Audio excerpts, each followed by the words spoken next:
Hola, buenas tardes y quiero daros la bienvenida a todos a este seminario que forma parte de las actividades que realizamos desde el Observatorio contra las Pseudociencias, Pseudoterapias, Intrusismo Sanitario y Sectas desde la Organización Médica Colegial. Y son varias actividades, varias líneas que tenemos trazadas de trabajo. Una de ellas es la formación de profesionales. Este webinar forma parte de ello, pero también es muy importante la información, la divulgación y la sensibilización de toda la población en general del peligro que suponen las pseudociencias para la salud individual e incluso colectiva, como hemos podido ver durante esta pandemia. Desde el Consejo General, soy su vicesecretaria y la coordinadora del observatorio, tenemos el compromiso y la responsabilidad de velar para que el ejercicio de la medicina se haga adecuado a la mejor evidencia clínica y científica disponible. Esto es fundamental, por lo tanto, queremos divulgar, enseñar, concienciar de que aquellas prácticas y técnicas que no se adscriben a estos criterios tienen que ser detectadas y combatidas. ¿Por qué? Pues porque pueden suponer un riesgo para los pacientes, sobre todo los pacientes graves, que es el tema que vamos a tratar hoy, porque pueden tener pérdidas de tratamiento, pérdidas de oportunidad, demoras en el tratamiento e incluso a veces abandono, como nos van a contar los expertos que están aquí con nosotros. Más allá, perjuicios muchas veces en su entorno familiar o hasta económico, en una situación de especial vulnerabilidad como es la enfermedad. Además, ahora con el devenir de la información a través de las redes sociales y con unas sofisticadas técnicas de marketing que las pseudociencias y pseudoterapias están incorporando, es muy difícil para las personas que no son expertas, es muy difícil detectar a veces estas puestas en escena de una falsa ciencia o de situaciones disfrazadas de ciencia. Y por eso queremos ayudar en este sentido y combatir juntos esta situación hasta donde podamos. Y este es un ejemplo de cómo estamos unidos las organizaciones colegiales, las sociedades científicas, las asociaciones de pacientes y, por supuesto, las autoridades sanitarias. Cada uno aportamos nuestro granito de arena para que esto se pueda llevar adelante, para que podamos ser capaces de mejorar y mantener la salud de nuestra población y la calidad de vida. Y dentro de algunas de las herramientas que tenemos es la propia web del observatorio, donde podréis encontrar, si es que cabe alguna duda, se pueden encontrar, pues, por ejemplo, el registro público de colegiados, que eso evita el intrusismo, porque puedes buscar qué es y qué especialidad tiene la persona que estás buscando. También puedes encontrar en el observatorio las especialidades reconocidas, las especialidades médicas y de ciencias de la salud reconocidas por el Consejo Nacional de Especialidades en Ciencias de la Salud, así como todas las direcciones y las webs de las sociedades científicas o, por ejemplo, pues la lista de medicamentos de uso humano de la Agencia Española de la EMS, de Medicamentos y Productos Sanitarios. Esto es por deciros una serie de recursos, pero que existen en cada una de las webs de todas las asociaciones y todas las organizaciones que estamos aquí presentes.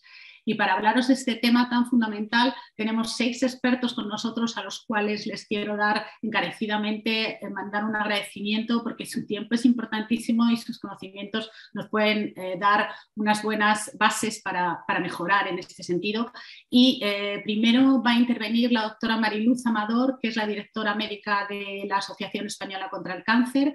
También tenemos con nosotros a Mónica Granja, que es facultativa del Hospital Clínico de San Carlos en Madrid y experta en tumores digestivos. Tenemos a Raúl Córdoba de la Unidad de Linfomas del Servicio de Hematología de la Fundación Jiménez Díaz en Madrid, a la doctora Carolina Martínez, que es enfermera del Hospital de Día de Oncología del Hospital Vall d'Hebron, y a Carmen Yélamos, que es coordinadora nacional de programas de atención psicológica y observatorio de la Asociación Española contra el Cáncer. Quiero solamente terminar diciendo 3 pequeños detalles técnicos. Uno es que para todos los colegiados y colegiadas, al terminar la actividad, se abrirá una encuesta de satisfacción que, si la cumplimentáis, inmediatamente después podéis obtener el certificado con los créditos.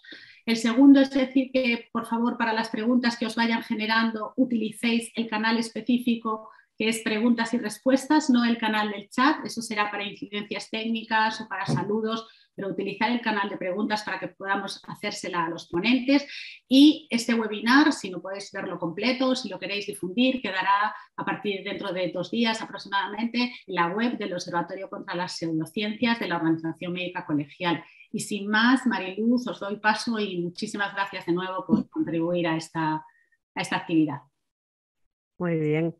Pues muy buenas tardes, Rosa y todos. En primer lugar, yo quería dar las gracias a la Organización Médico Colegial por darnos la oportunidad de realizar este webinar sobre pseudoterapias y cáncer, un tema que ya has introducido, Rosa, y que tiene implicaciones, que puede tener implicaciones muy serias y muy graves y que es bastante más frecuente de lo que podemos imaginar a priori.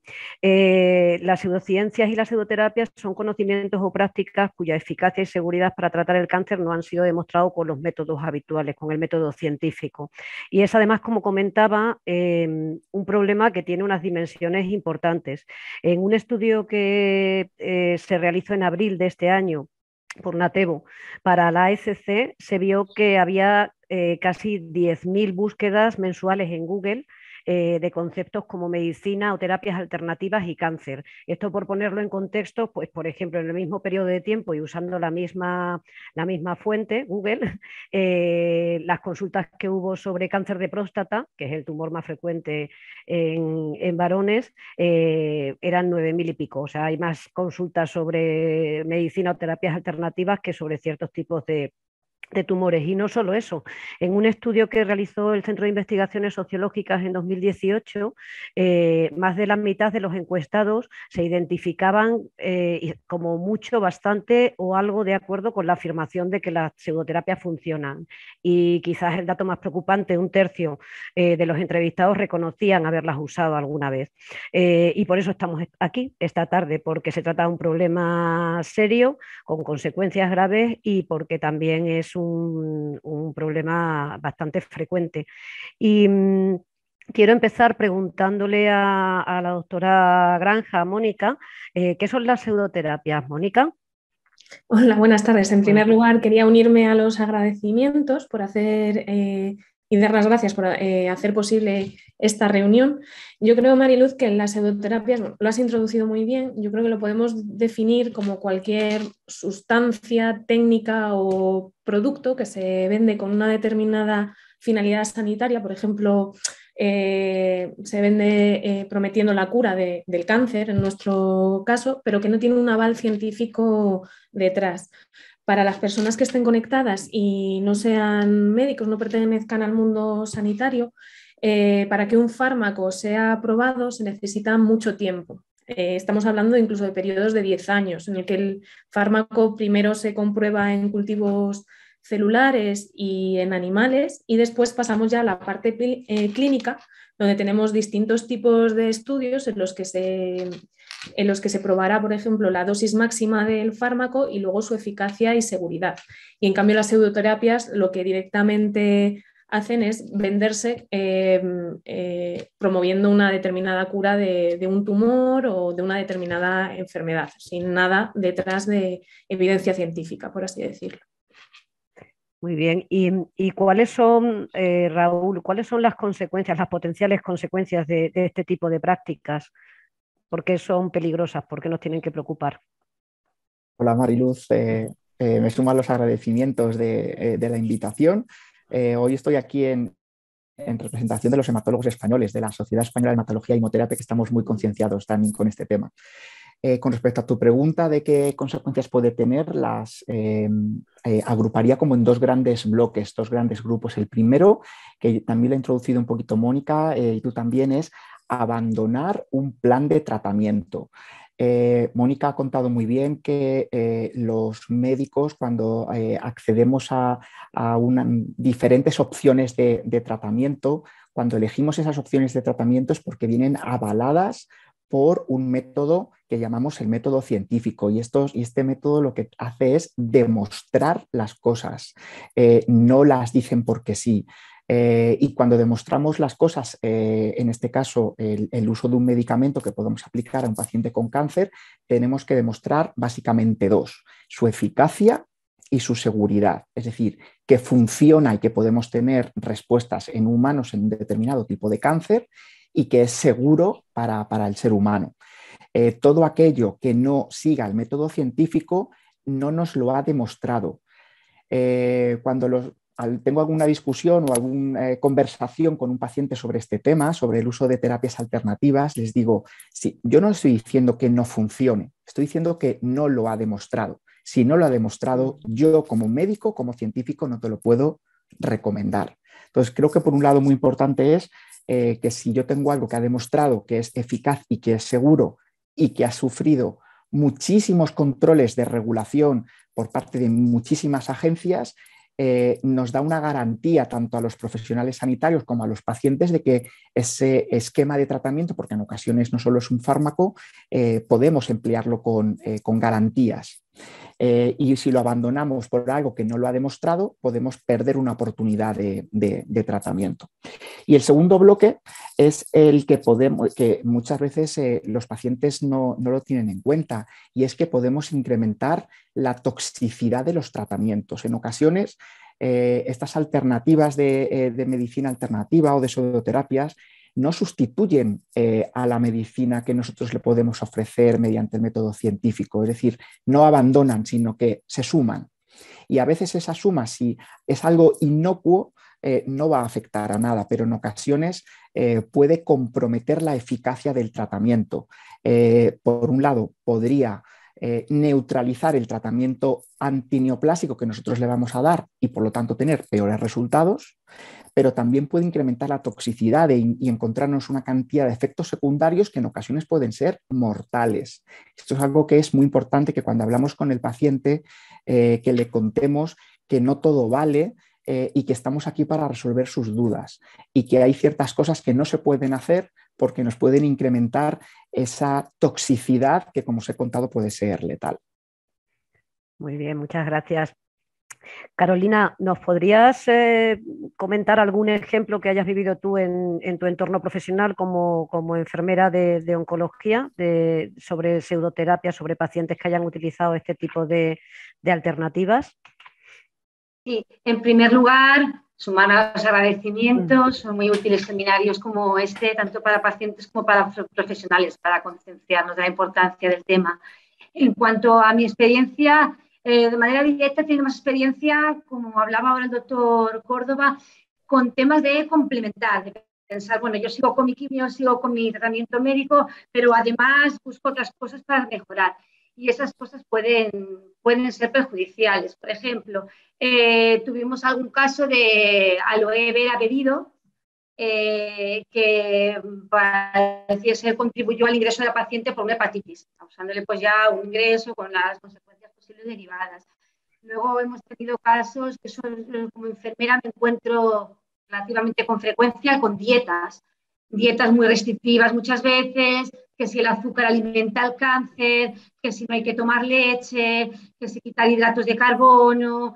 Claro, tenemos pacientes que, como ya sabemos, tienen menos apetito, tienen problemas en la boca, comen menos, y si además tienen una dieta tan restrictiva, pues esto puede provocar problemas nutricionales importantes. Bueno, luego hay muchas más. Algún paciente sí que abandonó el tratamiento por ir a hacerse infusiones de muérdago, no recuerdo dónde, infusiones de vitamina C endovenosa, hipotermia local. En ese caso también hubo abandono del tratamiento. Eso sí que, en mi experiencia, han sido casos más puntuales. Pero sí que hay que llevar cuidado con estas cosas añadidas que pueden acabar perjudicando. Y Carmen, ¿nos puedes poner tú algún ejemplo en tu ámbito profesional desde la psicooncología de ejemplos de pseudoterapias que hayas visto? Buenas tardes, Mariluz. Y bueno, también agradecer pues la participación y la realización de jornadas como esta. Realmente sí que es cierto que actualmente las pseudoterapias se han colado en todas las disciplinas y también la psicología en nuestra intervención. Y frecuentemente sí que es cierto que nos encontramos con profesionales, entre comillas, que se hacen llamar terapeutas, coach, pero que no son profesionales de la psicología, de la psiquiatría, y cuya intervención sí que es cierto que puede ser o puede tener consecuencias muy negativas para el paciente, como ha comentado el doctor Córdoba, complicando mucho las cosas. Cuando una persona enferma de cáncer y solicita apoyo psicológico, suele acudir a los profesionales pues, en una situación completamente vulnerable. La enfermedad, como el cáncer y los tratamientos, nos hacen ser y nos hacen sentir mucho más inseguros, y el desconocimiento de lo que nos ocurre sobre cómo actuar puede hacer que los pacientes pues, busquen y hagan casos pues, a todo tipo de charlatanes, coach, charlas sobre buenas y malas energías y todo tipo de mantras que en algunas ocasiones se relacionan con nuestro trabajo. El problema, bueno, ya sabemos que es que en vez de ayudar a solucionar o manejar sus problemas, validan conductas dañinas para su salud física y también mental y también para la de sus seres queridos. Psicoterapias que nos encontramos, pues bueno, tenemos ejemplos como las constelaciones familiares, el Reiki, el análisis transaccional, la psicología transpersonal, la psicología postracionalista, la bioneuroemoción, terapias de conversión, programación neurolingüística. Bueno, hay una batería enorme que son ejemplos que se encuentran en la lista, además que ha catalogado el Ministerio y que en su día pudieron tener un cierto posicionamiento, pero que no se han podido sostener bajo el paraguas del método científico porque no nacen, o sea, nacen de evidencias puramente anecdóticas. Entonces sí que como pacientes o familiares en un momento determinado necesitamos ayuda de un psicólogo, un psicooncólogo, jamás evidentemente deberíamos acceder a coach o perfiles similares sin ninguna titulación adicional. Es diferente un psicólogo clínico, un psicólogo general sanitario que tenga una formación en coaching. Son cosas distintas. Pero si queremos o si necesitamos ayuda psicológica para afrontar el proceso de enfermedad, el profesional debe estar formado y especializado en psico-oncología, debe ser un psicólogo clínico, psicólogo general sanitario o un profesional de la psiquiatría. Porque es cierto que la psicología va a ser extremadamente útil como una disciplina para ayudar a pacientes y familiares, pero solo si contamos con los profesionales adecuados y especializados. Y además debe estar colegiado, que es algo también que hemos comentado que es importante conocerlo. Y como ejemplos también de lo que estamos conociendo, que estoy comentando, es algo que también se utiliza mucho en este tipo de psicoterapias y es jugar con el vocabulario. Entonces, en este tipo de intervenciones, cualquier referencia a términos como holísticos, asuntos espirituales, mantras, energías, pues debe hacernos dudar. Lo mismo que también se va unido al uso de psicotrópicos o sustancias que prometen curarte. Hoy en día ningún psicólogo de este país puede recetar ni suministrar fármacos y mucho menos drogas ilegales. Temas como el Reiki, esas creencias subconscientes, la reprogramación, energías, estados transpersonales, energías o auras negativas para librarte del cáncer, que es algo que también nos encontramos a veces en consulta, conflictos personales o familiares que te han causado el cáncer, son términos que también nos pueden hacer sospechar que la intervención que está realizando ese paciente o la que está realizando pues puede ser una pseudoterapia. Y otros ejemplos también son cuando en determinados términos se pone la palabra delante, el uso de palabras o sufijos o prefijos como bio o neuro para dar ese matiz científico naturista a la terapia, como la biodescodificación, la bioneuroterapia, y en otras ocasiones el término lo ponemos detrás y nos encontramos como la abrazoterapia, la arteterapia, la toctoterapia, para asociar determinadas actividades a fines terapéuticos, creando, por tanto, interpretaciones incorrectas acerca de la finalidad de la actividad. Muy bien, muchas gracias, Carmen. Mónica, ¿algún ejemplo que hayas que quieras compartir con nosotros en tu día a día?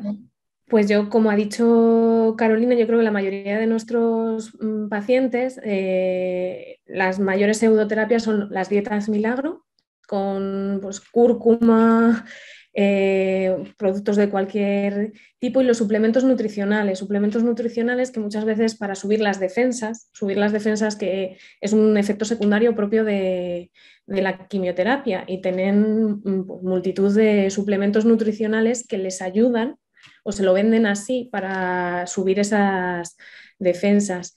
Y como decía Carmen, muchas veces apelan al término natural para venderlo como que lo natural es bueno, pero sabemos que la mayoría de venenos a lo largo de la historia han venido de productos naturales y de hierbas y que podemos encontrar en el campo. Entonces, bueno, yo básicamente es eso, productos, y sí que hemos tenido algún ejemplo. Sí que es verdad que la mayoría de nuestros pacientes no lo ven como algo alternativo, sino, como hemos dicho, complementario. Es algo que le va a ayudar. Pero, como hemos dicho también, no deja de estar exento de ciertos peligros, o sea, interacciones farmacológicas, aumentar la toxicidad de los tratamientos o restar la eficacia. Y sí que hemos tenido algún caso de algún paciente que ha abandonado la terapia, el tratamiento quimioterápico por una de estas pseudoterapias. Yo no sé si Carmen nos puede ayudar un poquito, ¿sabes? Un poquito más de esto. O sea, yo creo el ejemplo que tuve en consulta era una paciente con muy poquito apoyo familiar aquí, ella venía de otro país. le tocó, pues, fue diagnosticada de un tumor que quizá a su edad no es nada frecuente, que no tenía cura, el tratamiento era paliativo y claro, buscó la ayuda de un chamán, de un charlatán y creo que el producto que le dio era un frasquito pequeño en el que ponía oxígeno a un alto precio y la paciente, eso le iba a curar el tumor y la paciente dejó de acudir a consulta. Muy bien. Raúl, ¿alguna experiencia que quieras compartir con nosotros que hayas tenido también en tu ejercicio profesional con pseudoterapias? Sí, porque tenemos, o sea, existen lo mismo, diferentes estrategias de pseudoterapias y de acuerdo con Mónica y con lo que hemos hablado anteriormente, la gran mayoría de los pacientes lo que quieren es complementar lo que estamos haciendo. Yo creo que no es frecuente encontrarnos con un abandono, o sea, creo que son casos muy extremos de una gran desesperación que quizás en consulta, tanto la enfermería como los médicos, los oncólogos y los hematólogos, a lo mejor debiéramos de tener estrategias para identificarlos de una forma precoz, ese estado de desesperación, para poder abordarlos antes de que se abandonen a estas estrategias que no han demostrado nada. Con respecto a esos suplementos, ese añadido que muchas veces los pacientes intentan hacer, en mi experiencia la gran mayoría, y además utilizan siempre una terminología similar que es: me van a ayudar a limpiar mi hígado, a desintoxicar mi hígado y a que mi hígado esté más limpio, porque todo lo que tú me estás administrando es químico y es tóxico. Y muchas veces todos estos fármacos lo que vienen a hacer es a empeorar las cosas, porque vienes a saturar muchísimo más ese hígado y se ha contado algún caso de algún paciente ingresado por hepatitis y como sabemos la elevación de las transaminasas, el concepto clínico es hepatitis, puede ser un efecto secundario de los fármacos y a veces nos volvemos locos pensando que es un efecto secundario de la medicación y a veces si tomamos una decisión sin hablar con el paciente, lo catalogamos como evento adverso grave y paramos el tratamiento o reducimos dosis porque pensamos que es el tratamiento que le estamos dando, en realidad estamos perdiendo esa eficacia. Entonces, a contar con el paciente que no hay nada que nos desintoxique ese hígado y que todo lo que puede tomar puede comprometer la eficacia y la seguridad del plan de tratamiento que estamos haciendo, yo creo que esa comunicación es esencial. Totalmente. Carmen, voy a volver a ti porque por alusiones yo creo que nos puedes decir qué variables individuales hacen a las personas más influenciables ante las pseudoterapias, o sea, qué es lo que tendrían, que hay alguna manera de identificar a ese paciente más vulnerable a utilizar este tipo de remedios, por decirlo de alguna manera. Pues efectivamente es una de las cuestiones que has comentado, Mónica. Por una parte, bueno, yo creo que lo importante es, por una parte, centrar y conocer las razones o los motivos por los que una persona puede llegar a acercarse a este tipo de pseudoterapias. Y una de ellas, indudablemente, la situación de incertidumbre en la que se encuentran los pacientes. Es decir, ante el diagnóstico de cáncer, los tratamientos, los pacientes viven una gran vulnerabilidad, inseguridad y miedo, que puede llevarlo a aferrarse a opciones que le puedan garantizar esa sanación prometida o esa mejora de la salud, a pesar de carecer de esa evidencia científica. Por otra parte, una de las principales razones, una de las principales situaciones de riesgo es la fase de la enfermedad en la que nos encontramos. Fundamentalmente hay dos momentos críticos. Por una parte, y lo ha comentado tanto Mónica como Raúl, es la fase de tratamiento, donde los pacientes en un momento determinado con la intención de mitigar esos efectos secundarios, de mejorar su calidad de vida y también de hacer algo, de sentirse partícipes del proceso de enfermedad, tienden a buscar alguna opción de hacer algo por encontrarme mejor. Muchas veces de forma incorrecta, como ha comentado Raúl hace un momento, buscando pues esa sanación de ese hígado enfermo y que muchas veces es más perjudicial. Otro momento crítico, sin duda, es la enfermedad avanzada o final de vida, sobre todo la enfermedad avanzada donde los pacientes, y aquí también muchos familiares, perciben que tienen que o necesitan o tienen que hacer algo para tratar de buscar una alternativa a los tratamientos, una alternativa o un complemento a los tratamientos utilizados y la cura a esa enfermedad, haciendo todo lo que esté en su mano para revertir esa situación. Y eso les lleva, evidentemente, pues, a acercarse a tratamientos o a, bueno, pues a opciones terapéuticas nada recomendables, ¿no? Entonces, siempre debemos sospechar un poco de aquellos que tienen o que hablan de grandes remedios a nuestros problemas o de grandes verdades únicas o soluciones milagrosas, porque van a aprovechar precisamente esa debilidad y esa desesperanza de los pacientes haciéndoles promesas para abordar ese tratamiento. Otro factor de vulnerabilidad son precisamente, y lo ha comentado también Mónica, esas personas que están solas, personas con problemas de soledad, con poco apoyo o escaso apoyo social, son también personas con más riesgo para afrontar o caer en unos remedios no saludables.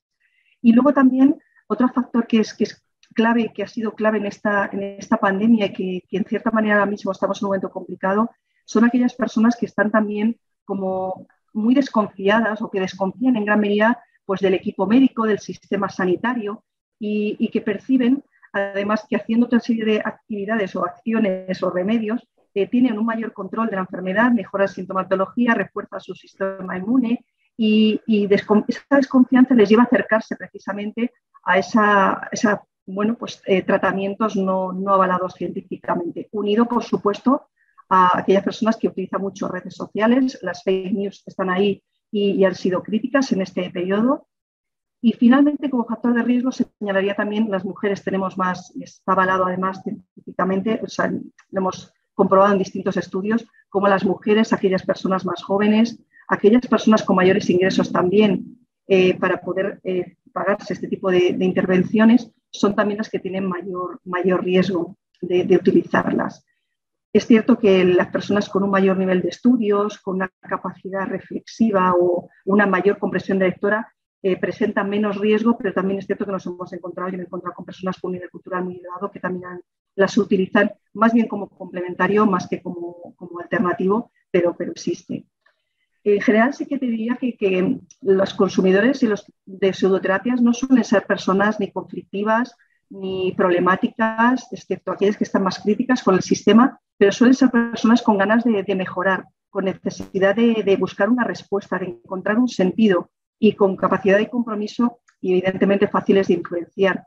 En cualquier caso sí que diría que no debemos intentar culpar nunca a la persona, de intentar encontrar una respuesta, una solución a la situación y debemos pues transmitir la importancia de seguir el tratamiento prescrito por los especialistas y porque la seguridad y eficacia terapéutica está demostrada y es cierto que cualquier otro tipo de intervención puede hacerle más daño que beneficio.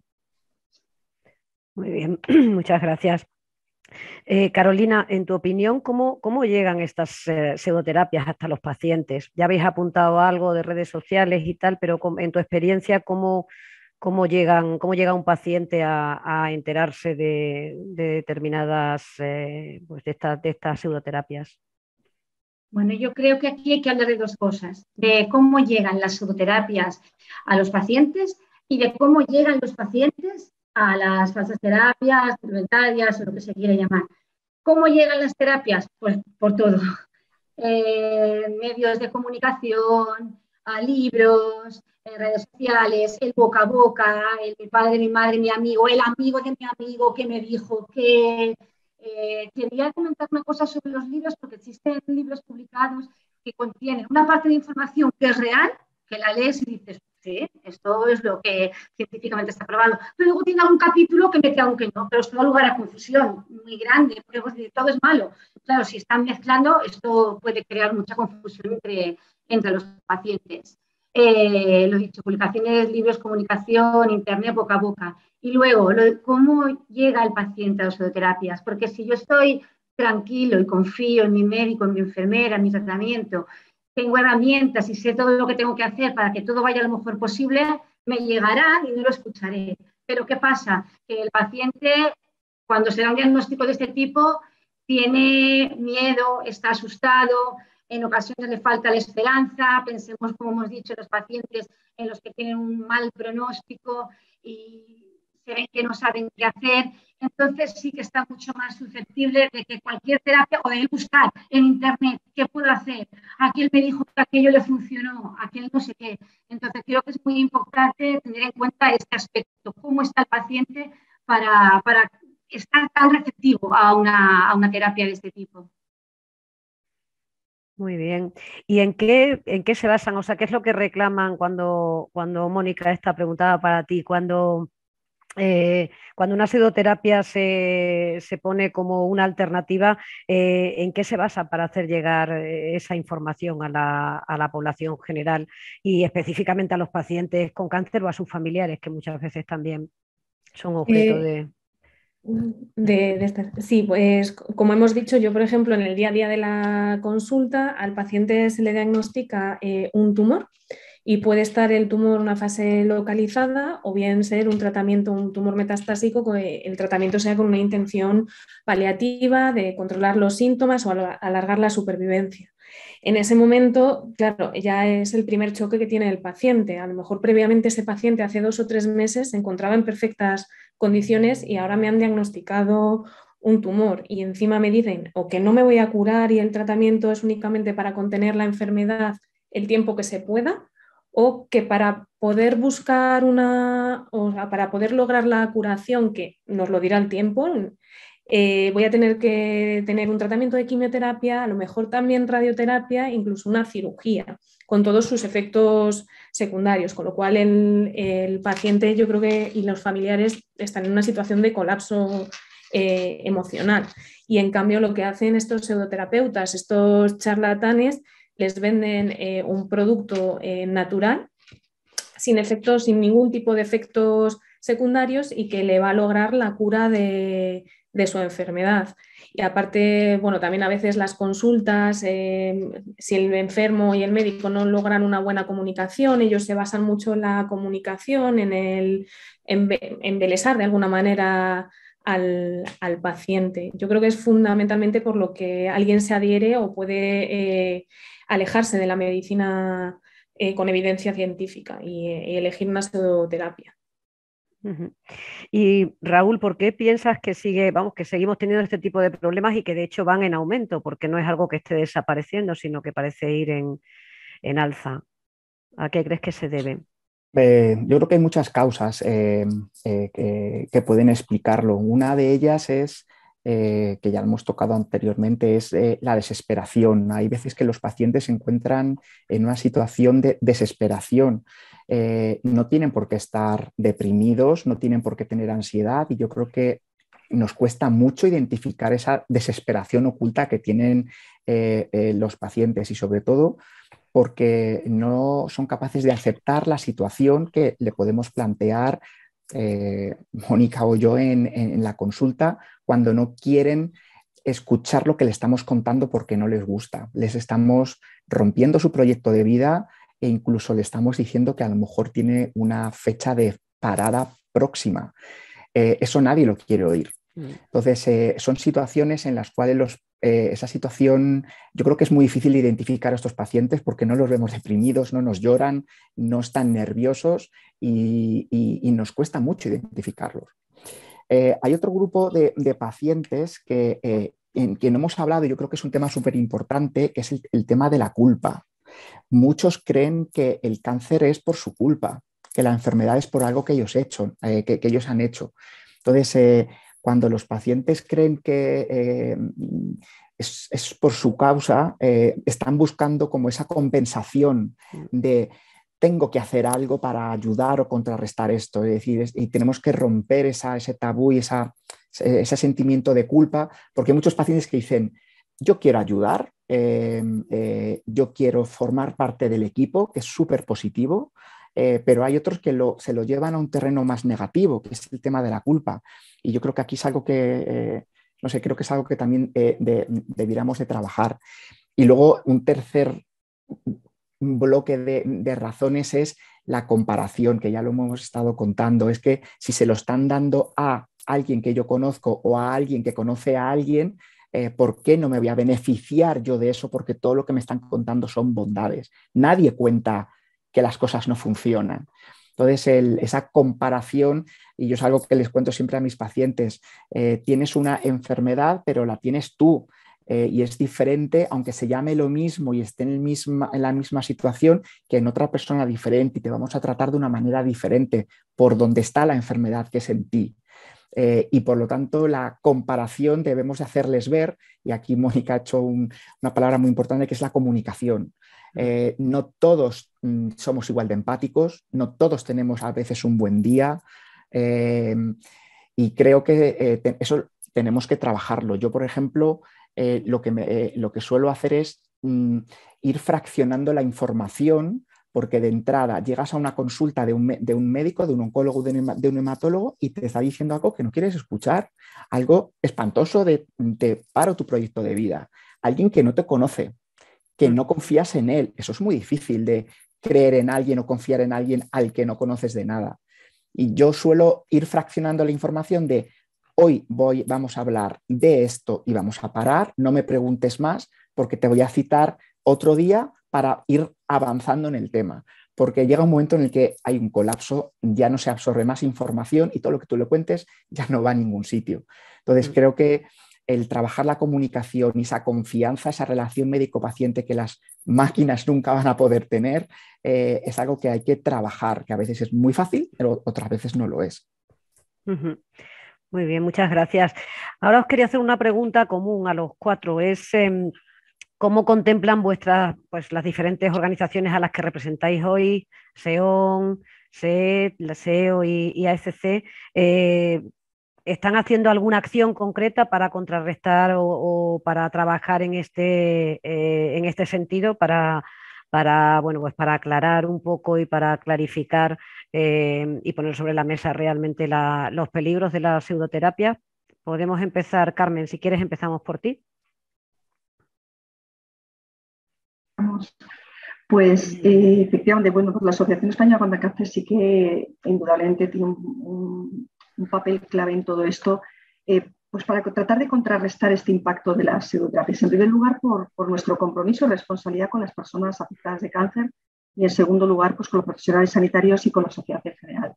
Es cierto que los pacientes acuden a nosotros en busca de ayuda, de información clara, correcta y fiable, y en ese sentido una de las primeras tareas o acciones que tenemos como objetivo es precisamente tratar de ofrecer esa información fidedigna y correcta, y por eso cuidamos mucho la información que ofrecemos tanto a través de los canales de comunicación como la web o Infocáncer. Y por otra parte también tenemos un papel, en el sentido de la responsabilidad, con la atención que prestamos a nuestros pacientes y familiares, revisando y analizando cuidadosamente nuestros procesos de atención, siempre bajo criterios de profesionalidad y responsabilidad y basándonos en la evidencia científica y las buenas prácticas. Es cierto que también somos la voz que puede denunciar y que en muchos casos puede denunciar y poner de manifiesto el impacto negativo en la salud física y emocional de estas pseudoterapias, y por eso la participación en eventos como este son también clave. Y esa comunicación no solamente con los pacientes, sino con todos los agentes implicados, ayuda a transmitir esos mensajes y a difundir el peligro que este tipo de intervenciones conllevan. Por otra parte, sí que es cierto que nosotros, como otra acción que tenemos, aprobamos pues hace ya casi 2 años una política explícita de exclusión de las pseudoterapias y pseudociencias, liderada en este caso por la Dirección Médica y aprobada por nuestro Consejo Ejecutivo, también con el objetivo precisamente de tener este cuidado y especial atención a todas las acciones que hacemos desde la asociación. Nosotros desde la asociación no avalamos ni recomendamos ningún tipo de práctica que carezca del respaldo científico, y en ese sentido sí que además promovemos una investigación científica de calidad a través de la investigación y a través de la fundación científica que tenemos, y el derecho pues, de pacientes y familiares a recibir una atención multidisciplinar y profesional basada siempre en la evidencia científica, como os comentaba. Carolina, de CSEO, ¿os planteáis hacer algo? ¿Estáis haciendo algo para este tema? Bueno, la Sociedad Española de Enfermería Oncológica, como sociedad científica que es, evidentemente avala únicamente intervenciones basadas en la evidencia científica. Se realiza en general formación de las enfermeras, investigación científica enfermera, para también basar todas nuestras actividades en una evidencia científica y trabajar siempre con esta base. Mónica, SEOM, ¿tiene alguna actividad específica para pseudoterapias? Bueno, no para pseudoterapias, contra pseudoterapias. Desde SEOM, en la página web hay una nota de prensa disponible, creo que es del año 2016, en la que ya se avisa del peligro de de estas pseudoterapias y luego también ayuda en campañas divulgativas para avisar a los pacientes de estos peligros. Raúl, la Sociedad Española de Hematología y Hemoterapia. Yo destacaría dos acciones. Una de ellas es el área para pacientes que tiene la propia sociedad. La página web de la Sociedad Española de Hematología y Hemoterapia tiene un apartado para los socios, para los hematólogos y todos los no hematólogos, pero que sean socios de la SE. Pero también hay un área para pacientes en las cuales damos información sobre los avances tanto en los diagnósticos como en los tratamientos de las enfermedades. Creo que hay que ser súper transparente en eso. Y un segundo aspecto es la formación a los medios de comunicación, a los periodistas. La Sociedad Española de Hematología y Hemoterapia tiene unas jornadas con periodistas de la salud en los cuales les dan formación sobre las enfermedades hematológicas para que cuando puedan escribir un artículo pues hablen con términos correctos y además les premiamos. Existen unos premios para las mejores comunicaciones en salud en el apartado de hematología, de enfermedades hematológicas. Yo creo que también esa formación a los medios de comunicación, a los profesionales de la comunicación es muy importante y la Sociedad Española de Hematología está comprometida también con ello. Has dicho una cosa que yo creo que es fundamental, que es la existencia de fuentes de información fiable. Y esas fuentes pues tienen que venir por necesidad de las sociedades científicas, quiero decir, de las personas que saben. Y yo creo que esa es una de las cosas que no sé si estamos siendo lo suficientemente eficientes en transmitir, incluidos nosotros. Nosotros tenemos nuestra web de contenidos en la ECC que revisan especialistas, pero no sé si estamos siendo eficientes a la hora de hacer llegar, ¿no? De hacer que esas páginas de contenidos nuestras, que se supone que están avaladas, que tienen información que se puede contrastar, son las más famosas, ¿no? A la hora de buscar, o son las preferidas. ¿Sabes una cosa que hago es que deberíamos hacer todos es recetar Internet? Sí. Yo receto Internet. Yo a los pacientes, aunque no me lo digan, gracias a la historia clínica electrónica tendrá sus detractores, pero algo que me ayuda mucho es al poder dar información al paciente. Y al final de todos los informes médicos les pongo que si quieren hacer alguna consulta en Internet, consulte con estas páginas web. No les pongo una, le pongo 6, 8, si quieren, ¿dónde pueden dirigirse? O sea, yo creo que también somos responsables nosotros de recetar Internet y decirles, consulta aquí si quieres, si no, no lo hagas, pero aquí esto está avalado y contrastado, como tú muy bien has dicho. Esa parte es fundamental. De hecho, nosotros en los últimos contenidos de mieloma que revisó precisamente una hematóloga me decía eso, yo esto se lo recomiendo a los pacientes, ¿no? O sea, si usted tiene dudas y no me lo puede preguntar a mí por lo que sea, estas son las páginas fiables y creo que es fundamental.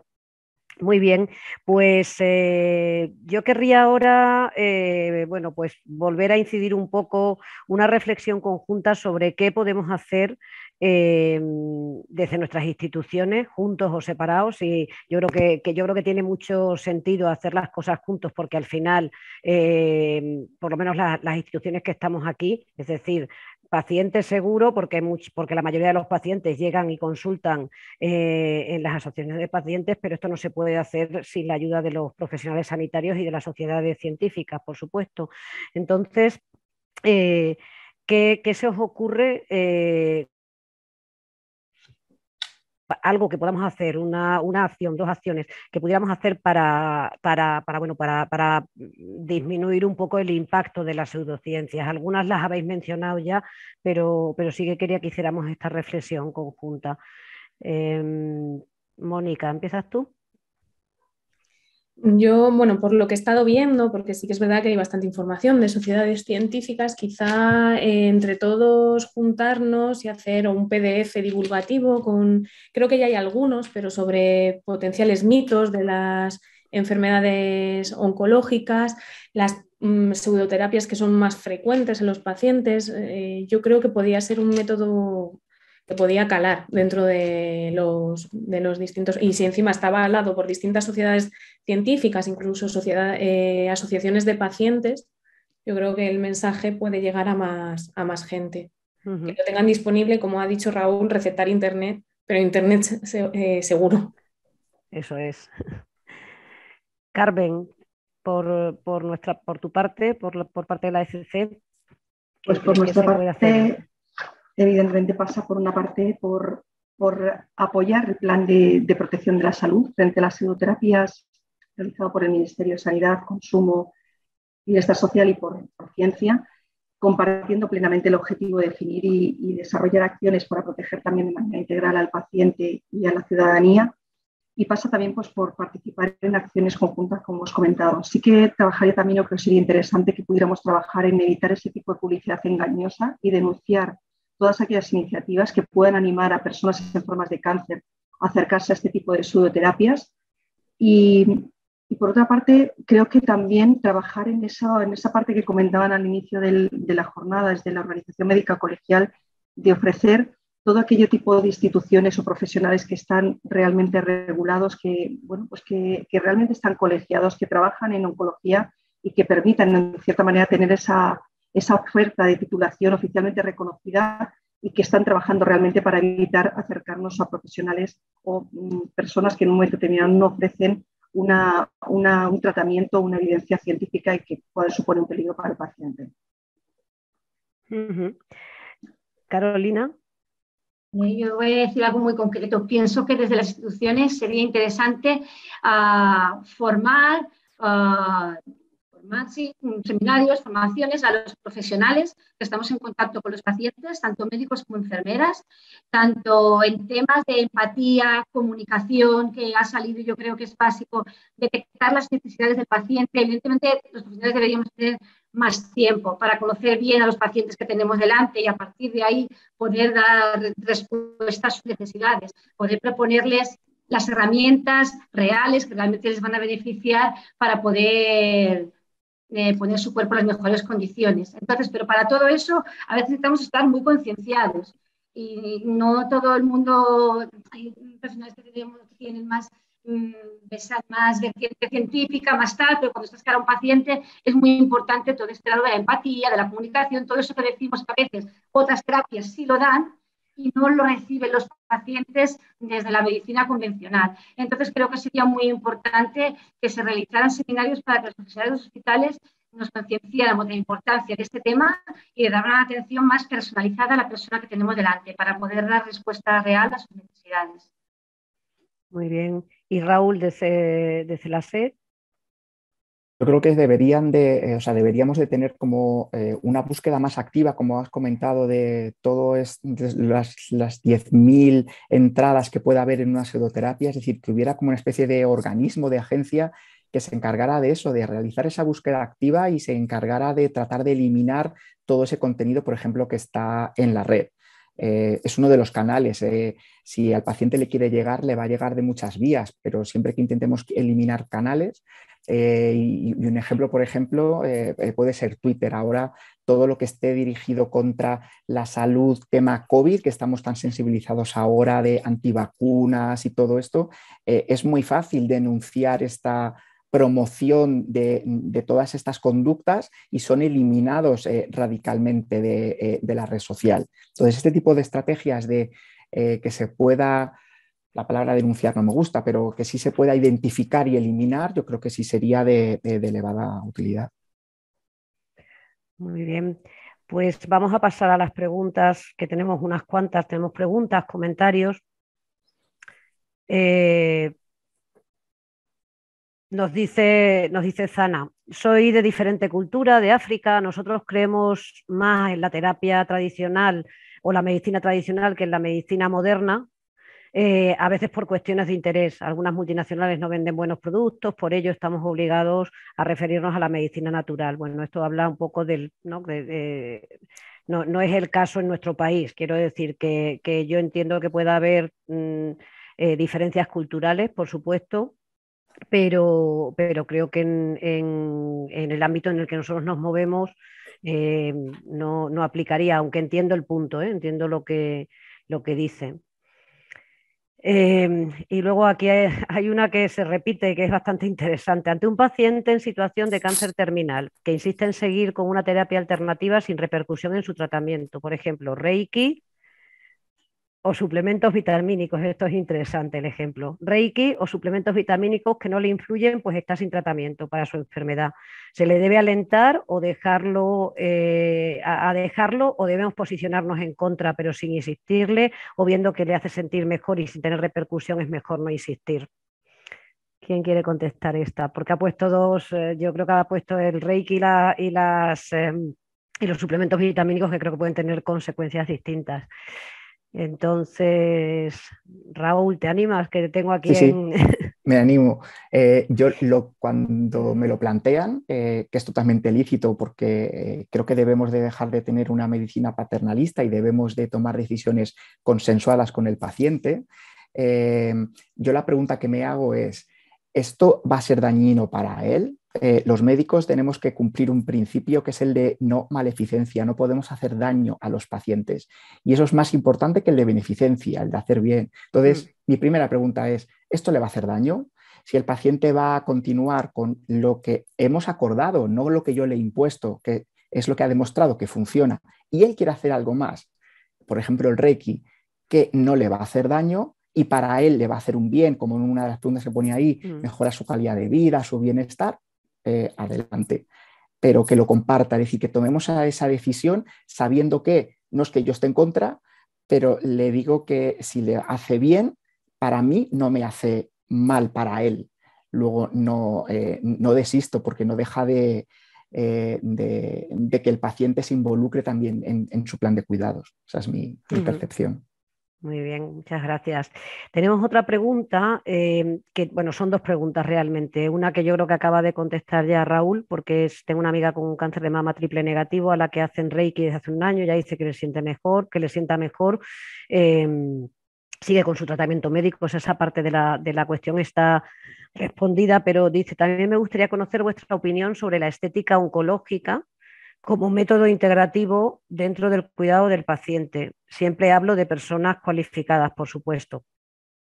Habría que entender bien a qué nos referimos con estética oncológica, ¿no? Que es la parte, porque te iba a pedir, Mónica, que respondieras, pero yo creo que nos falta eso, ¿no? Saber a qué se está refiriendo. ¿A qué se refiere? Porque yo creo que estética oncológica... Pues sí, nos está... Se pueden entender muchas por cosas. Eso, y en teoría no tiene por qué entrar dentro del campo de las pseudoterapias. Entonces, nada, pues la persona que nos ha escrito, que se llama Vicky Moraleda, si quieres aclarárnoslo, estamos aquí. O sea que...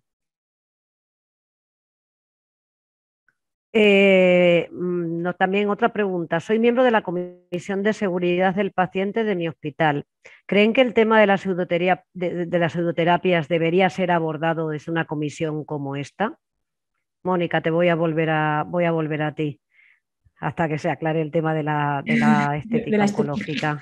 Hombre, me parece una buena pregunta, ¿eh? ¿Lo que? Sí, yo creo, a ver, yo como oncóloga, mi opinión es que yo creo que tenemos que tener algún organismo o alguien a quien podernos, a quien poder acudir en el hospital si tenemos algún caso de, ya no de terapia complementaria, sino de un paciente que haya abandonado el tratamiento o algo, sobre todo si esto cada vez empieza a ser más frecuente. Sí, es verdad que, como ha dicho Raúl, esto no es una medicina paternalista y el paciente elige, pero si cada vez más se va dando con una mayor frecuencia, sí que es verdad que tendríamos que tener algún mecanismo para detectarlo y desde el hospital también incluso poder fomentar la divulgación hacia los pacientes. Muy bien. Hay otro comentario. Hay algunos pacientes con tumores que no se atreven a revelar a los oncólogos, hematólogos, que están usando pseudoterapia, pero sí que lo hacen a su médico de atención primaria. Yo esto lo haría extensible o a su enfermera muchas veces, ¿no? Con la que muchas veces pasan más tiempo y terminan estableciendo otro tipo de relación. La pregunta es, ¿creéis que el médico de atención primaria debería ponerse en contacto con vosotros para ayudar al paciente en la toma de decisiones? Aquí yo entiendo, voy a meter también la enfermería, Carolina, y te voy a hacer a ti esta pregunta. Porque no sé si es, o sea, a mí la intuición me dice que sí, que probablemente ¿no? detectéis más pseudoterapias que quizás el oncólogo o el hematólogo en la consulta. Pero no sé qué piensas, o sea, si hay que, por supuesto, y cuando se ve, ¿qué es lo que haces? ¿Comunicarlo al oncólogo? Yo pienso que sí, que lo básico es la comunicación. En teoría, atención primaria y hospitalaria debemos trabajar siempre en equipo por el bien de nuestros pacientes y la comunicación es imprescindible. Yo creo que si el paciente, por el motivo que sea, lo comenta o a su enfermera de primaria o a su médico de primaria, pienso que estos deberían ponerse en contacto con el oncólogo que ha prescrito el tratamiento o la enfermera que hace el seguimiento a nivel hospitalario. También por lo que decía antes, para favorecer también la confianza del paciente y su oncólogo médico o su enfermera oncológica. También para lo que decimos, para que le puedan dar herramientas realmente útiles, para que pueda tener un papel activo, pero no busque ese papel activo en cosas que no le van a beneficiar, para que sea desde el mismo hospital y sea el mismo oncólogo o la misma enfermera oncológica los que le recomienden cosas útiles que puede hacer y cosas que realmente, o sea, quiero decir que puede estar activo, pero con acciones que realmente le beneficien. Y sí, sí, por supuesto que la comunicación entre primaria y hospitalaria es imprescindible. Y aquí hay una reflexión que yo creo que ya ha salido también, pero que me parece importante volver a hablar de esto. Buenas tardes, soy médica de familia y tengo una pregunta. ¿No creen que el éxito de las pseudoterapias tiene que ver con que han venido a llenar un espacio que no hemos sabido favorecer, de escucha del paciente, de atender su malestar psíquico, de no atender a la falta de herramientas para abordar la enfermedad y la posibilidad de una muerte prematura? Personalmente creo que sí y que debemos hacer una autocrítica en este sentido. Y yo creo que esto ha salido esta tarde y todos lo hemos reconocido, ¿no? Que sí que se podría, sí que hay área de mejora ahí. De hecho, se ha pedido explícitamente poder tener, pues eso, ¿no? Formación en determinadas áreas que no te forman como médico ni como enfermera, como psicooncólogo yo entiendo que sí, Carmen. Pero bueno, que creo que es una reflexión importante. Una pregunta dirigida a Carmen Yélamos. ¿Avala su asociación el empleo del psicoanálisis? Pregunta complicada.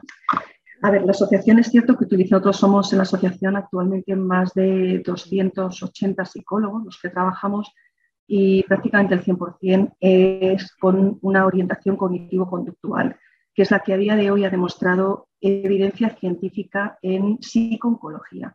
Es cierto que en psicología hay varias distintas corrientes, entre ellas el psicoanálisis y otras muchas, pero en psicooncología no todas ellas han presentado evidencia científica. En ese sentido, nosotros nos guiamos por las que actualmente han presentado, que son, como te decía, terapia cognitivo-conductual y dentro de las terapias de tercera generación, en ahora mismo estamos trabajando en alguna de ellas, pero todos nuestros protocolos de intervenciones pasan por una fase de trabajo de presentar evidencia científica y entonces cuando se validan. He visto también las preguntas que preguntaba otro tipo de terapia breve, creo que continuaba, se me olvidaba, la terapia breve centrada en soluciones por el problema. Esta es una cuestión diferente porque es cierto que es un tipo de intervención que se está utilizando ahora en psicología. En psicooncología estamos trabajando con un modelo más centrado en el asesoramiento y orientación psicológica. Son sesiones breves de intervención breve que muchas veces hay que hacer en psicooncología ante las necesidades del paciente y sí que es cierto que estamos trabajando con esas consultas o sesiones puntuales que muchas veces se basan en motivos de consulta relacionados con comunicación con el entorno familiar, con el entorno social, el entorno laboral y necesidades muy puntuales, motivos de consultas muy puntuales con la problemática del paciente. Uh-huh. Muy bien, nos contesta, nos da más información la persona que nos preguntaba sobre la oncoestética. Mónica dice, me refiero al cuidado de la piel, uñas, siempre bajo la supervisión médica, previo al tratamiento, durante y después. Sí, después hay otra persona que lo define un poquito sí. mejor, pero bueno, yo creo que la estética oncológica, que el cuidado de la piel, de las uñas, que es fundamental en el paciente oncológico. Yo me dedico a los tumores digestivos y sí que utilizamos, por ejemplo, en cáncer de colon, anticuerpos monoclonales, que muchas veces lo que dan es un ras en la piel y desde el minuto en el que al paciente le explicamos los efectos secundarios, le pautamos ya las cremas específicas para prevenirlo o mitigarlo en el caso de que aparezca. Y aparte luego también en la consulta de enfermería, de educación sanitaria, se incide sobre ello, sobre todo porque lo que vamos a conseguir es una mejora de la calidad de vida del paciente, que también es muy importante. Entonces, yo creo que la estética oncológica, siempre hecha desde el hospital o por personal cualificado, no estaría dentro de una pseudoterapia como tal, sino que es un coadyuvante igual que podemos pautar Trimperan para las náuseas y los vómitos, o Fortasec para una diarrea por quimioterapia. Muy bien, muchas gracias. Y hay otra pregunta que yo creo que es complicada, Raúl, te la voy a hacer a ti. Si un paciente no quiere seguir un tratamiento específico, es decir, un tratamiento, la línea principal contra el cáncer, pero por ejemplo para sus vómitos o sintomatología asociada se niega en rotundo al tratamiento convencional, ¿debemos intentar buscar un tratamiento experimental? Yo creo que ahora estamos en un momento de la medicina afortunado en el sentido en el que tenemos muchas opciones. Creo que hace unos años nuestros colegas no lo tenían tan fácil porque solo tenían una opción y ahora tenemos muchas cosas que hacer. Tanto en tratamientos antineoplásicos, hay diferentes opciones de tratamiento, como en tratamiento de soporte. Es decir, hay muchísimas opciones para controlar esos efectos secundarios que puede provocar el tratamiento. Nosotros nunca vamos a recomendar un tratamiento que no esté avalado ni que esté demostrado. Algo, por ejemplo, que algunos pacientes nos consultan es que me han dado esto en el herbolario.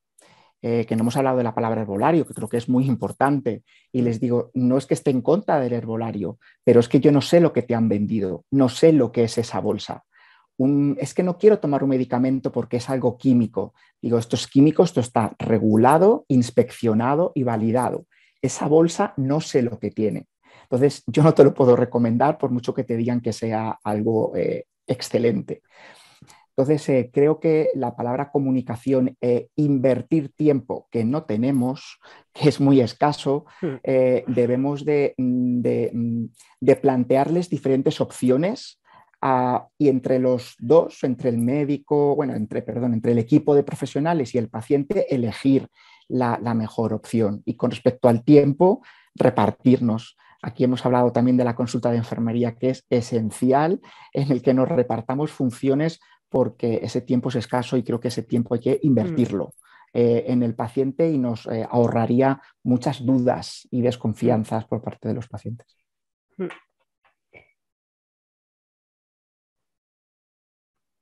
Muy bien, pues también nos hace un comentario Rosa, que se nos sale un poco quizás pero que creo que es interesante, se nos sale por las especialidades que están aquí representadas, pero dice: una situación de mayor riesgo son los tumores pediátricos, donde los padres intentan desesperadamente mejorar la salud de sus hijos. ¿Qué mensaje les daríais a esos padres para que evitaran caer en pseudoterapias? No sé si alguien quiere responder, si alguien ve pacientes más pequeños, porque yo creo que, o sea, más pediátricos, que yo creo que lo ven los pediatras. No sé en hematología, Raúl, si vosotros los veis antes, pero yo creo que... En algunas comunidades autónomas ven a partir de 16 años. Si no, los especialistas son pediatras especializados en oncohematología. Y yo creo que aquí la base nuevamente es hablar, es la comunicación, es la información, y sobre todo cuando vamos a tener un escenario complejo, no estar solo nosotros, sino que nos vean como un equipo y que la gente que no le demos información que puede ser contradictoria o que ellos vean como contradictoria, de que cada uno me está diciendo una cosa diferente. Estas reuniones en las que podemos estar el hematólogo, la enfermera, el psicooncólogo y estar hablando, pero no detrás de una mesa en una consulta, sino como en un corro, en un círculo o más cerca, ayuda a tener esa conversación y al ver que estamos todos alineados. Y es cierto que, como he contado anteriormente, hay información que a nosotros no nos gusta dar, pero tenemos que hacerlo, pero a ellos no les gusta escucharla. Muchos niegan la información que le estamos dando, y ahí el psicooncólogo creo que la intervención la debe de hacer ahí y no a las 15 días cuando lo pueda recibir en una consulta. Es decir, creo que en esos momentos tan complicados, que nos vean como un equipo, que estamos para ayudarles en ese momento y que la ayuda es esta, creo que también tenemos que darle información de no caigáis en algo o si tenéis alguna alternativa, consultarnos a nosotros para resolver dudas, no para deciros si sí o si no, porque si me dicen es que me están ofreciendo un tratamiento en no sé qué país y que vale 1 millón de euros, hay personas que se pueden hipotecar y gastarse muchísimo dinero ante una situación de desesperación, y el trabajar esa desesperación o esa negación, quien mejor lo hace es el psicooncólogo, y creo que en esa consulta deberíamos estar todos juntos. Carmen, ¿algo que comentar a la Sí, respuesta de Raúl? Estoy totalmente de acuerdo con lo que comenta Raúl, y además se enlaza con una parte que ha comentado antes también, y es el concepto este de culpa, que no habíamos hablado, y de responsabilidad. Estamos hablando de padres pues de un niño enfermo, y la culpa muchas veces no viene solo por aquello que pudimos hacer y no hicimos, sino también por las repercusiones que tiene la enfermedad en nuestro ser querido, en el caso del niño, y porque no podemos cumplir las expectativas que hubiéramos querido. En ese sentido, sí que es cierto que hay que trabajar esos conceptos con esos padres, hay que ayudarles, y quizá lo más importante es la posibilidad, ojalá, de poder tener ese equipo interdisciplinar que pueda trabajar conjuntamente, y pasa sobre todo por una buena información, una buena escucha y comunicación con el paciente, por esa desculpabilización de esos padres, el acompañamiento y el tratar de fomentar esa comunicación que permita la confianza en el equipo que le está atendiendo, y que todas las necesidades que puedan tener van a estar cubiertas, que es, yo creo que es lo más importante. Por otra parte, también creo que es clave el poder trabajar como psicólogo no solamente con los padres o con el niño en un momento determinado, sino también con los profesionales sanitarios. Es cierto que esa mejora de las habilidades, aunque es cierto que hay mucha base y que son profesionales los que trabajan en oncología realmente de chapó, pero es cierto que el trabajar en las habilidades de comunicación, el acercarse o mejorar y reforzar esas competencias a la hora de comunicar o dar información, malas noticias, noticias que no queremos, o una mala evolución, un mal pronóstico, indudablemente ese trabajo también que podemos hacer con los profesionales puede ayudar a mejorar esa relación paciente y profesional también. Muy bien, muchas gracias, Carmen. Otra pregunta también interesante. ¿Qué opinión sobre terapias complementarias que por logística no se ofrecen en la seguridad social, pero que ayudan a aumentar la adherencia a tratamientos, como por ejemplo la terapia deportiva, siempre que sea bajo supervisión de profesionales de actividad física? ¿Qué opinión os merecen? Está preguntando por el ejercicio físico oncológico, que yo particularmente no lo considero una pseudoterapia, pero Mónica... Yo opino igual que tú. De hecho, la pérdida de masa muscular en nuestros pacientes es un factor de mal pronóstico, y en la medida de lo posible se les recomienda siempre ejercicio físico. Bien que salgan a caminar, que puedan hacer cualquier tipo de ejercicio, lo que su enfermedad les permite. O sea, yo tampoco lo considero una pseudoterapia como tal. Entonces yo creo que la respuesta es eso, el ejercicio físico moderado y bien llevado ayuda, no es... Igual que una dieta equilibrada. Exactamente. Y luego nos preguntan, la pregunta complicada también, ¿qué pensamos de la acupuntura?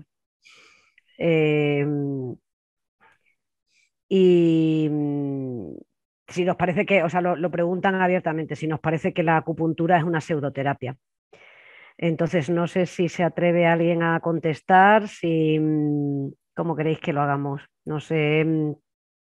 Yo creo, creo que hay algún estudio hecho en cáncer de mama que parece que la acupuntura prevenía las náuseas o mejoraba esas náuseas y vómitos por la quimioterapia. Pero claro, esto sí que es verdad que es un artículo científico, pero como artículo científico también hay que leerlo, desgranarlo y criticarlo. O sea, es un artículo, creo que era ya de hace unos años. No sé si lo comparaba con placebo o con algún tipo de antiemético, pero como ha dicho Raúl, ahora el mundo de los fármacos para prevenir las náuseas y los vómitos ha crecido de forma experimental, con lo cual habría que compararlo con el tratamiento que tenemos ahora disponible. Algún estudio hay, sí que es verdad que se dice que puede prevenir las náuseas y los vómitos, pero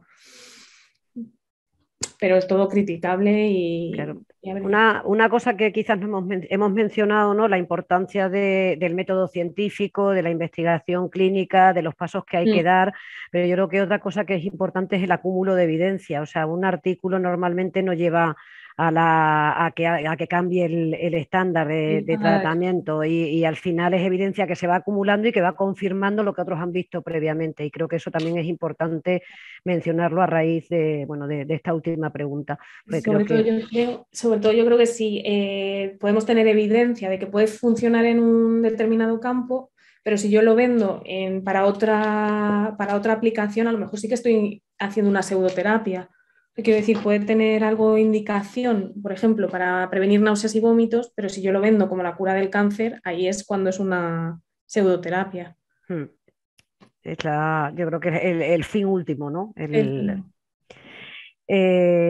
Y esta es para ti, Raúl. Buenas tardes, soy residente de familia y el doctor Córdoba ha comentado que ante un paciente que acuda a su consulta y le comente que está realizando una pseudoterapia, se plantea en primer lugar si la pseudoterapia pone en riesgo la integridad del paciente y en caso de no ponerla, no habría ningún problema de llevar a cabo esa pseudoterapia, pero en caso de que sí pusiese en riesgo su salud, ¿cómo deberíamos abordar a ese paciente?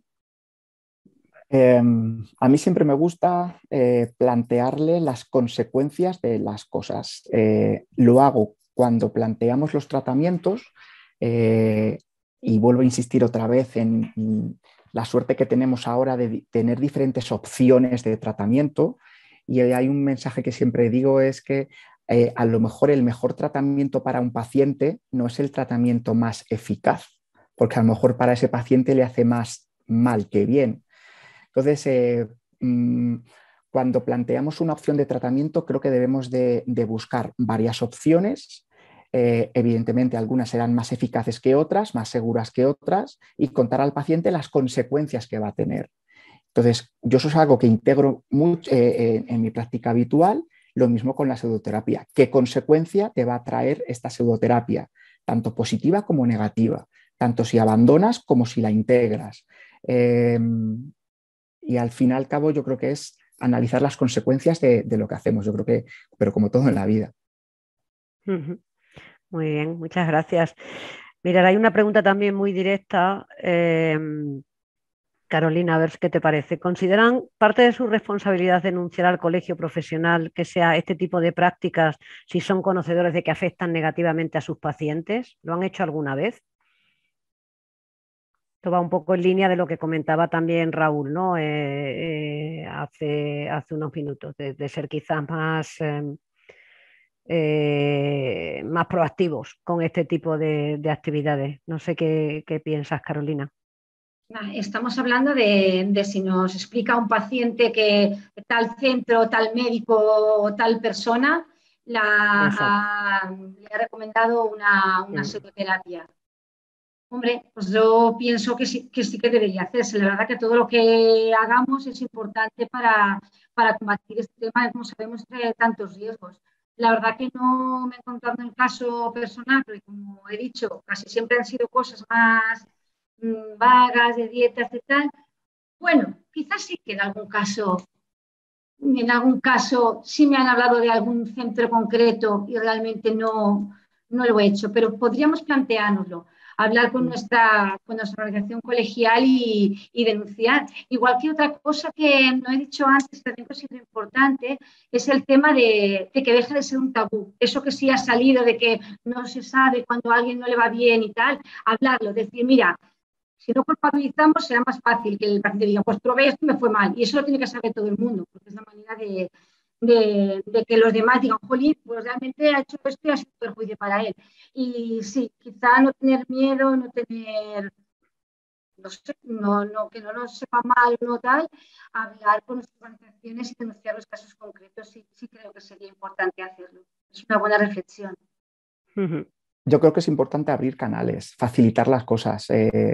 Los médicos y los farmacéuticos estamos muy acostumbrados a comunicar efectos adversos mediante la tarjeta amarilla. Es decir, estamos educados en que eso lo podemos hacer y es algo fácil de acceso, que todo el mundo tiene acceso, tanto los médicos de familia como los médicos en los hospitales, los farmacéuticos, y esa comunicación de efectos adversos lo hacemos.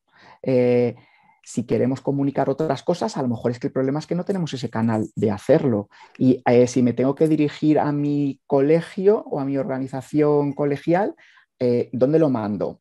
¿Al correo de info? ¿A quién se lo mando? Creo que habría que abrir canales para, y luego, por supuesto, hacer difusión, pero facilitar las cosas, como empiece con la vida que tenemos, de la complejidad y del escaso tiempo que tenemos, como tengamos que empezar a buscar dónde hago esto, acabas por claudicar y no lo haces. No hacerlo. Es verdad. Muy bien. Y Carmen, esta pregunta es para ti. Mira, ¿recomendaríais grupos de apoyo de pacientes donde los veteranos puedan ayudar con su experiencia? ¿Hay alguna iniciativa desde la ECC? Pues sí, con cierta prudencia. Vamos a ver, es cierto que nosotros, los veteranos, como dices, o lo que nosotros llamamos voluntarios testimoniales, es decir, aquellas personas que han tenido una experiencia con respecto al cáncer, sí que participan en muchos casos en un proceso de atención generalmente psicológica. Es decir, nosotros los psicólogos también recurrimos cuando un paciente a veces pues, está enfrascado en que pues, no puedo salir adelante, no hay nadie con una situación o no sé qué hacer en un momento determinado, llega el verano ahora mismo, no sé qué tipo de bañador ponerme, qué hacer o cómo gestionar todo esto, pues a veces la presencia de un voluntario testimonial te puede dar pautas muy concretas en ese sentido. Entonces, sí que es cierto que se utiliza, pero siempre con un soporte profesional. Los grupos de ayuda mutua también es cierto que tenemos alguna iniciativa en la asociación en ese sentido, por ejemplo, con laringectomizados, con personas operadas de laringe o con personas operadas de colon.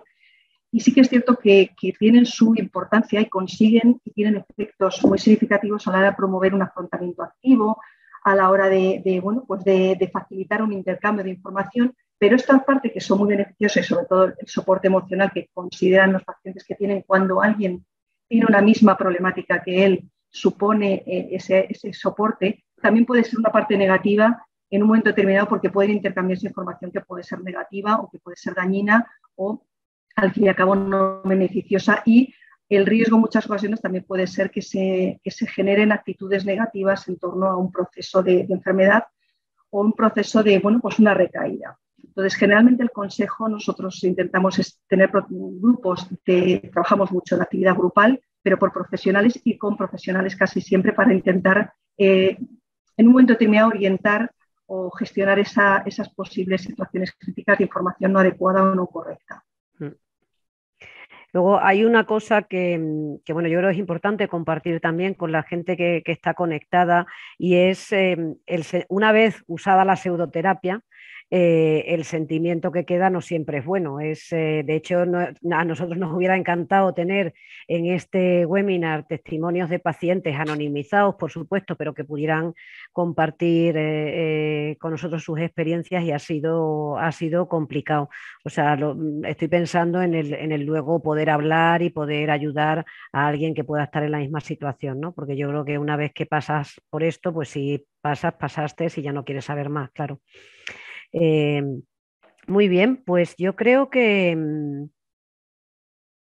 porque hay comentarios, hay una pregunta que nos preguntan si creemos que como hay pseudoterapias que interaccionan con determinados fármacos, y esos fármacos deberían llevar en el prospecto, o sea, en la ficha técnica, esas interacciones.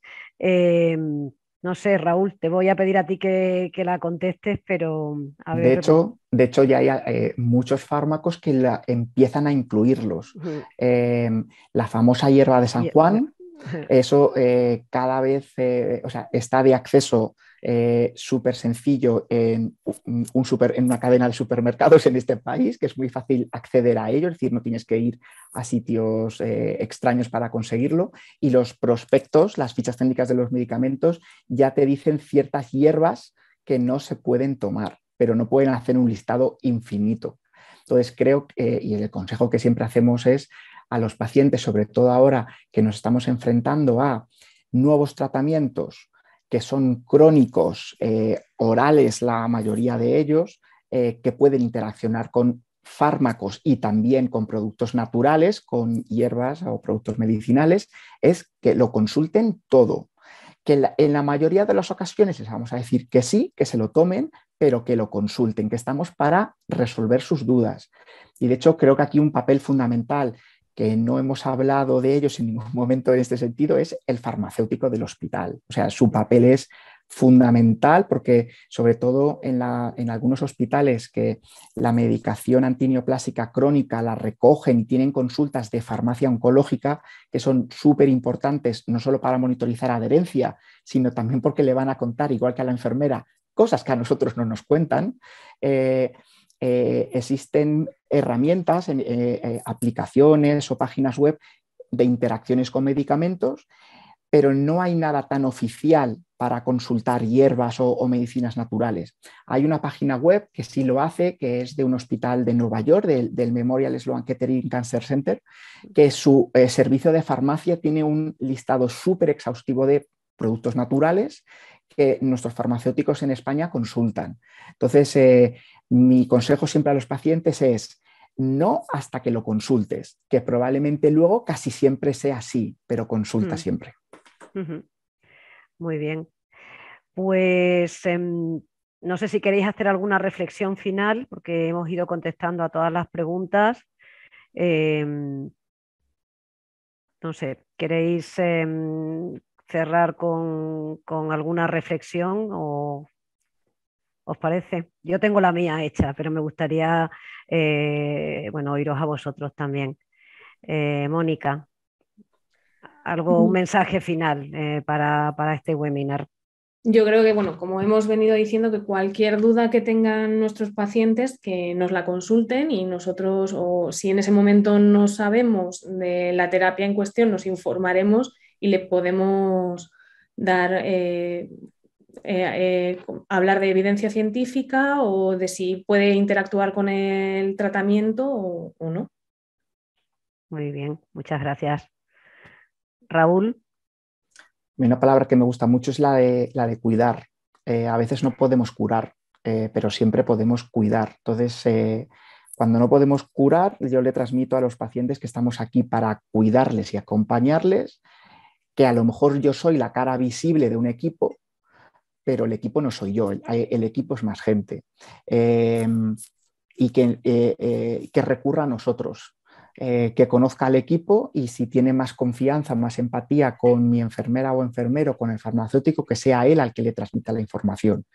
Quizás a lo mejor con su médico a lo mejor no tiene tanta confianza, pero con otro miembro del equipo sí. Creo que tenemos que transmitirle la información a los pacientes de que hay un equipo que está cuidándole y que elija al miembro del equipo para transmitirle la información que nos quiere hacer llegar.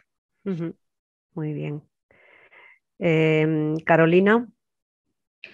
Dos cositas. Por un lado, que me gustaría que pudiera haber más psicólogos en los hospitales, porque ocurre muchas veces que la espera para el psicólogo es larga y, como se ha mencionado antes, es ahora, en el momento que me acaban de diagnosticar, en el momento que me acaban de decir que tengo una progresión, cuando necesito que alguien me ayude a colocar esto y no tenga que ir por ahí a buscar otras maneras de trabajarlo.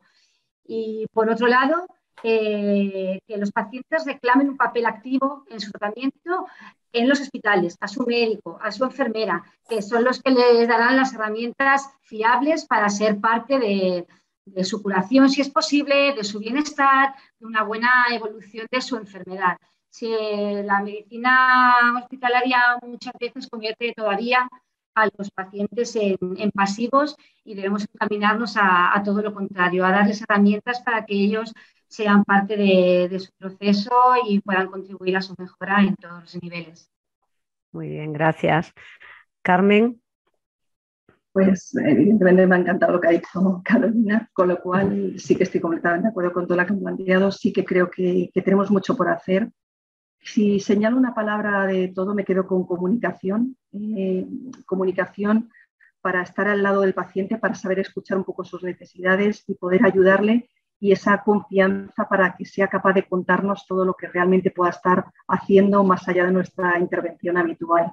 Sí que creo que debemos seguir peleando por esa medicina, por esa intervención en cáncer interdisciplinar y no solamente multidisciplinar, y que se vaya considerando un poco el papel que podamos tener no solamente a la hora de tratar problemas de salud mental cuando ya están o problemas psicológicos cuando ya están, sino esa parte de prevención de problemáticas que muchas veces aparecen desde las fases iniciales como estábamos comentando.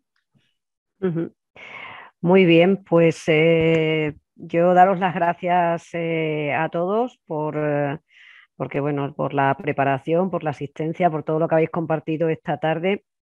Yo me quedo, realmente me voy a repetir, creo que, bueno, una de las cosas que creo que es importante es que cualquiera puede caer de alguna manera en este tipo de acciones, es decir, que eso es importante. Es verdad que Carmen nos ha contado unos perfiles con más probabilidades o más susceptibles o más vulnerables, pero conocemos casos todos de gente que, bueno, que podíamos ser cualquiera de nosotros, ¿no? Entonces yo creo que no hay que perder nunca esa vigilancia. Una cosa que también habéis mencionado que me parece fundamental es la relación médico-paciente, la relación en cuanto a comunicación, en cuanto a empatía, en cuanto a confianza, y no solamente con el médico, sino, como decía Raúl, con cualquiera del equipo que te atiende. Quiero decir, si tú estás más cómodo hablando con la enfermera o el enfermero, pues fenomenal, pero creo que es fundamental trabajar mucho esa parte, porque al final yo creo que también es una cuestión de confianza. Si tú generas esa confianza, te van a consultar. Y luego también me he quedado con, bueno, la búsqueda y la denuncia activa, ¿no? De alguna manera, que creo que creo que es importante. Es decir, no dejar, no pensar que, bueno, que esto ya está, pues pasa y ha pasado. Creo que deberíamos pensar en, ¿no?, en mecanismos para ser más activos en la denuncia sin que se convierta en algo, o sea, en que vayamos a todo, pero sí que sea algo relativamente fácil de hacer, ¿no? Porque también cuando lo habéis mencionado, si al final tengo que buscar 18 en 18 sitios para ver cómo pongo esto sobre la mesa, pues al final no lo voy a hacer. Y termino con una idea que ha dado Mónica, que la dejo sobre la mesa, que es la de juntarnos para hacer materiales informativos, o sea, poder compartir. Nosotros ya lo hacemos, ya lo hacemos con la organización médico-colegial, pero poder compartir materiales y redirigir a los pacientes, o sea, darles acceso a esa información fiable y recetar ese internet que decía Raúl, pero del de verdad, del bueno, ¿no? Con fuentes avaladas y donde el paciente encuentre un área segura para tomar sus decisiones, que al final son suyas, pero creo que es nuestra obligación, ¿no?, y nuestra responsabilidad asegurar que tiene todas las herramientas para hacerlo. Y por mi parte nada más, Rosa. Bueno, pues desde luego ha sido interesantísimo. Esos son los comentarios que hay. Hemos aprendido muchísimo. Sois cercanos, sois expertos, estáis sensibilizados, estáis concienciados con este tema. Quería cerrar solo con una pregunta que va más dirigido a las organizaciones colegiales. Alguien ha preguntado, ¿merece la pena denunciar o en este caso cómo se hace y tal? Merece muchísimo la pena porque hay un estudio que dice que el 80% de las personas que realizan estas prácticas no son profesionales sanitarios. Imaginaros, hablamos de un 80% de intrusismo. ¿Qué supone eso? Pues supone que si un profesional sanitario lleva a cabo una práctica que puede perjudicar al paciente, con o sin conocimiento de ello, el profesional tiene dos vías de ser sancionado. Una es disciplinaria, por su propio colegio profesional, y su responsabilidad civil profesional, que todos tenemos un seguro. Sin embargo, cuando tú acudes a ese tipo de prácticas no tienes nada en lo que avalarte, porque además las penas por intrusismo son bajísimas, lo que hace que se reincida muchas veces. Y son los colegios provinciales de donde ha sucedido la situación los que se presentan a veces como acusaciones particulares en esos casos tan graves de intrusismo. Y eso es lo que hace que le demos el apoyo a los profesionales y a los pacientes. Por eso hay que confiar y todos los colegios profesionales estamos unidos en esto para luchar contra el intrusismo, no por un interés corporativo, sino por el interés del paciente, solamente por eso, porque nosotros podemos ser un paciente de esas características y porque la responsabilidad cuando eres atendido por un profesional recae en esas dos facetas que os he dicho y no en un intruso que es alguien que va a eludir ese tipo de controles que tenemos las profesiones colegiadas. Nada más. Muy bien. Terminar. Pues nada, nos queda dar las gracias a todos los asistentes, a la participación también, ¿no, Rosa? Que ha habido mucha gente conectada, ha habido mucha pregunta. Y nada, volver a daros las gracias a la Organización Médico Colegial y por supuesto a los ponentes. Muy bien.